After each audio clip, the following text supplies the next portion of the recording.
সাকিব খান হচ্ছে ওনার অল্টারনেটিভ হিসেবে দাঁড় করাতে সারা দেশে প্রতি ঈদে খালাম্মা প্রতি ঈদে একটা সিনেমা বের হয়, 2 ঈদে 2টা সিনেমা বের হয়, ওই সিনেমার হলে স্টার সিনেপ্লেক্স না কি বলে, সেখানে যায় কিছু মানুষ 20-25 জন গার্মেন্টস এর পোলাপান ভাড়া করে নিয়ে যায়, উনি তাদেরকে দিয়ে দেখায় হাউসফুল সিনেমা।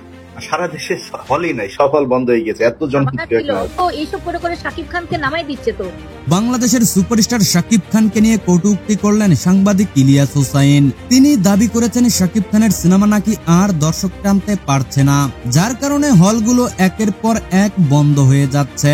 এমনকি ঈদ এলে কিছু লোকজন ভাড়া করে দর্শক জোগাড় করে সিনেমা দেখানো হয় বলেও মন্তব্য করেছেন তিনি। শাকিব খান দীর্ঘদিন ধরে ঢালিউড ইন্ডাস্ট্রির শীর্ষ নায়ক হিসাবে একক আধিপত্য বজায় রেখেছেন। তবে ইলিয়াসের এই বক্তব্যে ভক্তদের মধ্যে সমালোচনার ঝড় উঠেছে। অনেকেই মনে করছেন শাকিব খান একাই আজও ইন্ডাস্ট্রিকে বাঁচিয়ে রেখেছেন, আর তার সিনেমা মানেই এখনো হল ভর্তি দর্শক। সাংবাদিক ইলিয়াসের এই মন্তব্য নতুন বিতর্কের জন্ম দিলেও শাকিব ভক্তরা সামাজিক যোগাযোগ মাধ্যমে এক বাক্যে জানাচ্ছেন বাংলাদেশি সিনেমার প্রাণ শক্তি এখনো শাকিব খানই। প্রিয় দর্শক, আপনি যদি চ্যানেলে নতুন হয়ে থাকেন তাহলে সাবস্ক্রাইব করে পাশে থাকবেন। সবাইকে ধন্যবাদ।